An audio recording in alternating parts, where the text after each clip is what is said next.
qu'on a voulu comprendre à quoi nous servent réellement nos ressources. Personne n'ignore que le sous-sol congolais pèse des milliers de dollars. Alors, c'est en termes d'argent, c'est des milliers d'argent en dollars.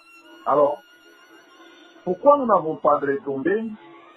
C'est parce que nous n'avons pas pris d'abord conscience, c'est parce que nous ne nous sommes pas fait sérieux, même pendant une minute, pour qu'on se dise, nous avons des ressources épuisables qui ne sont pas renouvelables. Aujourd'hui, nous sommes à 1 700 000 tonnes de cuivre, alors qu'à l'époque, les pics n'étaient qu'à 480 000 tonnes, et tout qu'on le dit vibrait. Personne n'a envie le contraire. Rien qu'avec la seule société, la GECAMI, qui a atteint les pics de 480 000 tonnes, lorsqu'on payait nos parents, il n'y avait pas que les agents GECAMI qui tiraient profit, eh bien, il y avait des effets collatéraux qui allaient même jusqu'à nos villages. Alors, aujourd'hui, on est à 1 700 000 tonnes. Il faut se poser la question, qu'est-ce qui se passe? Voilà pourquoi, à la faculté des géosciences, ils sont en train de réfléchir, on a appelé des éminents professeurs et tout le monde pour se dire, potentiellement riches, devons-nous parler encore du scandale géologique ou ce scandale d'inconscience? Je ne sais pas, il faut qu'on dise toutes les conséquences possibles. Ce terme, nous ne pouvons pas être un scandale géologique tout en étant pauvres jusqu'à la moelle épinière. Alors nous en sommes un scandale d'inconscient. C'est tout autour des termes importants comme ça que nous sommes en train de réfléchir. Chacun dans son domaine, ceux qui sont dans les hydrocarbures, ceux qui sont dans le pétrole, nous sommes dans le secteur minier. Et personne n'ignore que le CEC aujourd'hui est autorité de certification. Et par certification, c'est l'ensemble des procédures qui commencent par se donner les caractéristiques physico-chimiques de la matière, donner son origine dans le respect des exigences nationales, régionales, internationales, et aussi être en mesure de respecter la chaîne d'approvisionnement. Voulais-je dire la traçabilité. Alors, dans cette forme de traçabilité reposent les dispositifs qu'il faudrait prendre pour lutter contre la fraude fiscale, la fraude parafiscale et la fraude barbare. La fraude barbare, c'est-à-dire ceux qui n'aiment même pas identifier un club de gens s'organisent. Allez, ils emportent des tonnes et des tonnes comme si, sur le trou qui vont rester depuis des ans, ils vont nous y retourner quelque chose.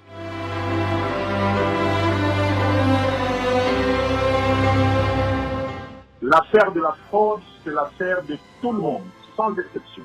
Voilà pourquoi j'ai toujours demandé un sursaut patriotique. Le CEC n'est pas au pouilly. Le CEC n'est pas là où on enlève le minerai. Le CEC prend en charge le produit lors des transactions commerciales et les prend en charge au guichet de traçabilité qui est installé à nos services pour organiser son exportation. Il prend en charge aussi les cas échéants, pour le là-bas, nous sommes en train de formaliser avec les gouverneurs, les transferts de minerais.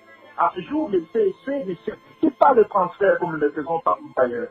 Les produits qui quittent une province à une autre, le CEC n'a pas encore pris ça en charge. Le CEC n'a pas des agents partout. Voilà pourquoi on avait mis une commission qui aurait dû prendre les conseils de sécurité, la mer et tout le monde pour qu'on converge les informations, qu'on les croise, qu'on change des renseignements d'information ou de l'information en renseignement.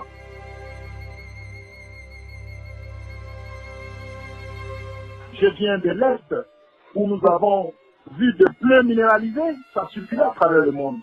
Ce type de fraude-là, les gens conditionnent des pneus, ils mettent des produits là-dedans. Comment tu détectes si vous n'êtes pas dans un réseau de sécurité avec information? J'ai vu à l'Est des seins minéralisés, des grandes dames qui prennent des coltans, ils les mettent sous forme de seins, ils traversent. Plus pire encore, j'ai vu des courges minéralisées, on coupe de courges, j'ai vu on y met du coltan dedans.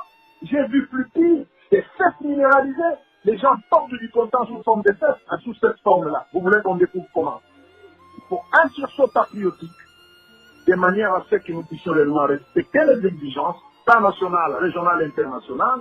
En ce moment-là, nous allons comprendre ça. Mais pour moi, la fraude, telle que vous l'estimez là ou là-bas, nous nous laissons dans les mains de la justice qui va faire son travail correctement et nous pensons qu'il y a des mesures qui vont être prises, notamment les transferts de produits doivent être certifiés. la traçabilité doit être renforcée, les enveloppes doivent être certifiées, de manière à ce que nous puissions de la mesure et comprendre ça.